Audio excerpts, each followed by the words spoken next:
Good afternoon. I'm Laura MacGregor, and I'm thrilled to be part of this Meet the Prof series at Martin Luther University College.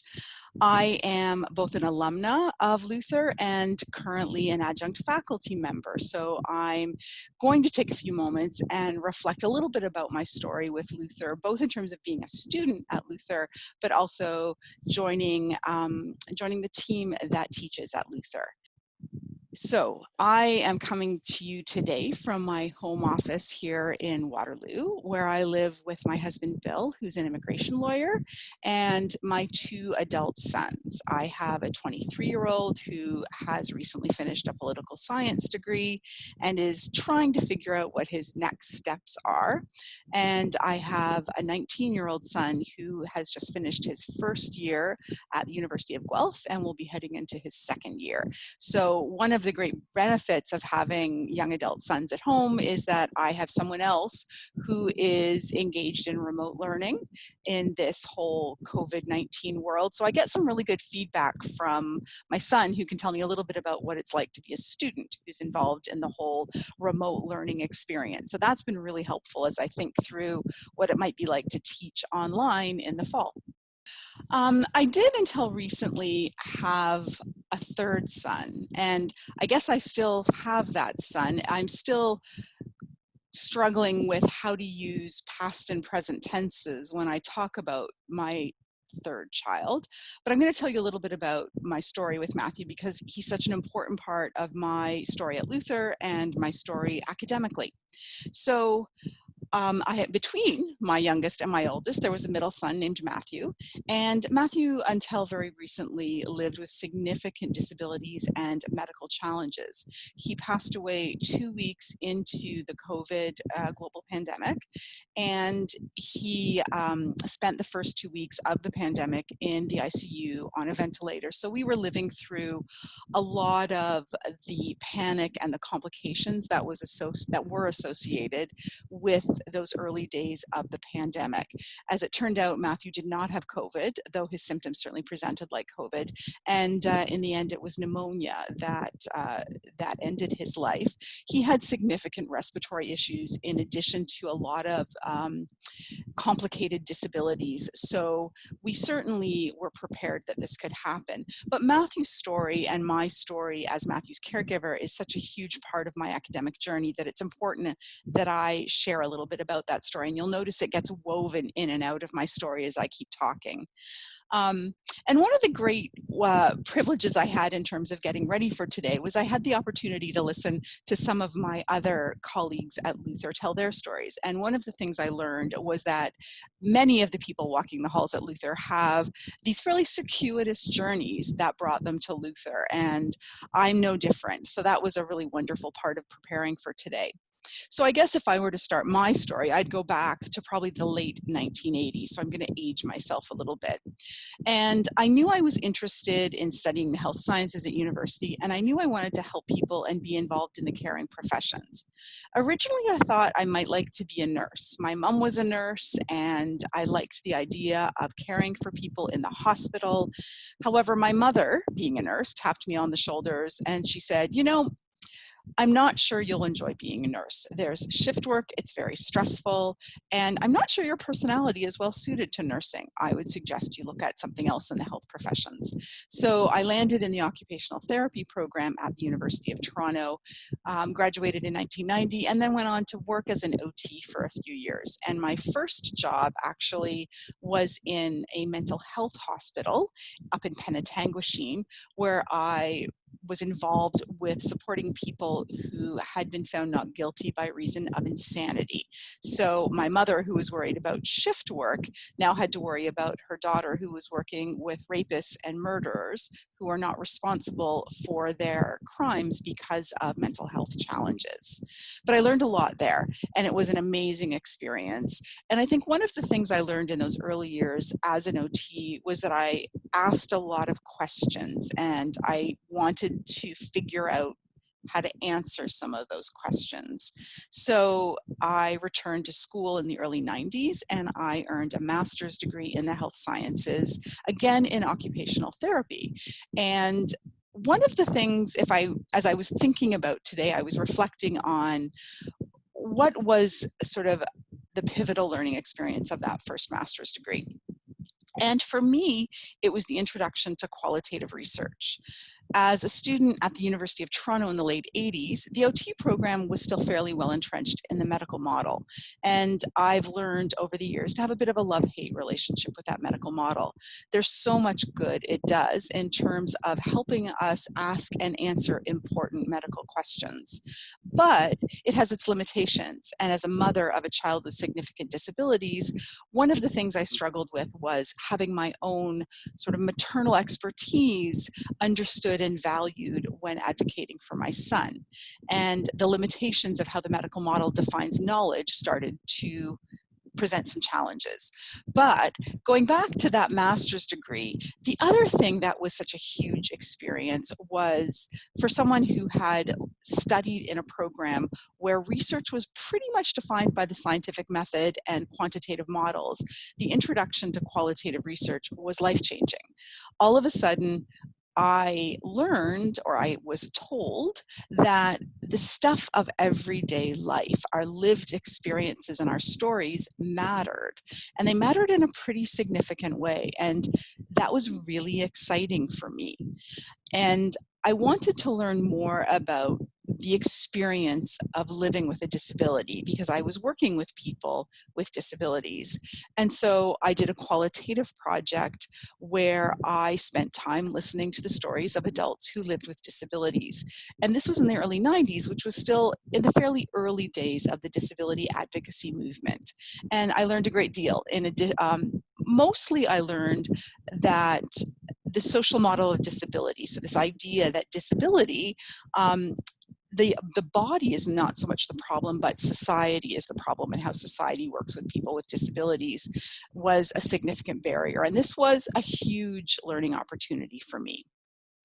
I actually had hoped to go on and do a PhD in the health sciences, and if you had told me that I would someday study philosophy and theology, I probably would have laughed really hard. But I became a mother and I started having some kids, and my son with significant challenges was born. And I learned very quickly that I couldn't juggle the demands of a doctoral program and the demands of caring for young children, in particular one who was very medically fragile and had me running to the hospital a great deal. So I left the doctoral program at Western in tears. I was devastated, and I believed that my academic journey was over. And I spent the better part of the next 10 or 15 years being at home, taking care of small children who grew up and continuing to care for a very complex child who required significant supports. Along the way, a lot happened, but two things that really ended up being significant, I think, started to bubble below the surface as I was a caregiver. The first one is I returned to that whole idea of the lived experience being important. And I started to reflect on my own lived experience as the mother of a significantly disabled child, and some of my own day-to-day experiences as I navigated both faith communities and the medical community. And ended up, both of those were important. The other thing that happened was I had a fairly significant existential crisis of faith. My son had significant challenges and often was suffering, and I struggled with that age-old question of where is God in suffering, particularly when it involved a young child who couldn't understand his suffering. And this led to a pretty significant crisis of faith for me. And I came to Luther, which was at the time known as Waterloo Lutheran Seminary, primarily because I wanted to just think about those questions. Initially, I didn't even register in a degree program. I just simply came as a special student. And I wanted to ask those questions. And what I landed in was this community that was supportive, that was helpful, that encouraged difficult questions, even heretical questions, questions that felt that they might not be well received in other environments, were encouraged. And I had an opportunity to really think deeply about some of my own personal questions, but also some of the bigger questions I had about caregiving, about faith, about disability, and about things related to those ideas. And I eventually registered as a master's student at Luther and ultimately went on to do a PhD there. My MA project looked at the spiritual experiences of parents who are raising medically fragile children.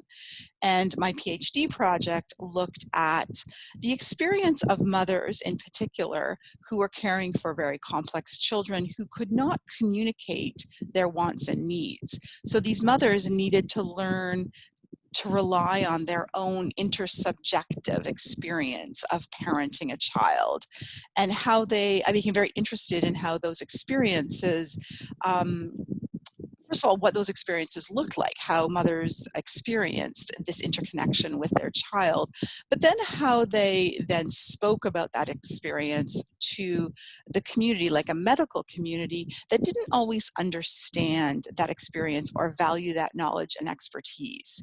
So I spent my time at Luther asking those questions and being given the tools to then go on and maybe not answer them, but to start answering them. I'm not sure any of those questions will ever be answered in my lifetime, but I learned a lot, and I had a lot of support in terms of really thinking through some of these things that were important to me. Throughout this journey, I slowly was offered teaching opportunities. So several years ago, I had my first teaching opportunity at Luther, again, back when it was Waterloo Lutheran Seminary, teaching the qualitative research course, which I loved. And then towards the end of my doctoral work and after I finished my PhD, I had the opportunity to teach some courses, two that I designed, one on the body and one on disability that I call questioning ability. I'm teaching questionability this fall, the fall of 2020, and I'm really excited about this course. I've taught it in the past, but it's undergoing significant revisions, and I'm sort of excited to talk about these revisions. I really wanted to incorporate this idea of the lived experience into my course. It's so important to the research method that I use, and I believe it's such an important part of learning that I was excited about the opportunity of bringing it into the course. I've also had the opportunity to rethink the course as a combined undergraduate-graduate course, and that's been really exciting. And of course, we're going to be doing this all remotely. But I really want to talk a little bit about the experiential piece.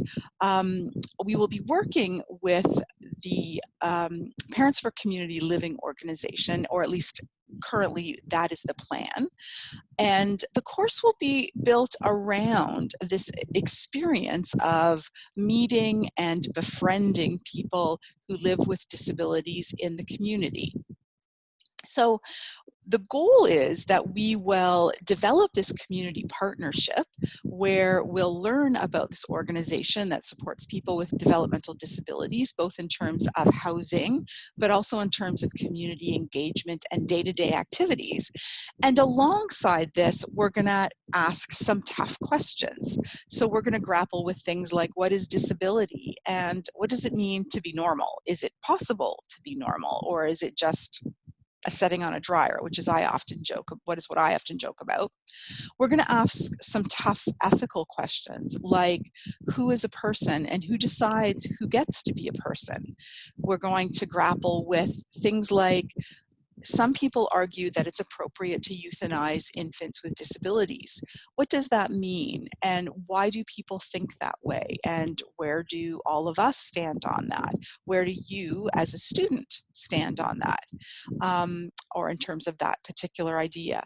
We're going to talk about things like, is it okay to modify the body to meet the needs of caregivers? What is ableism?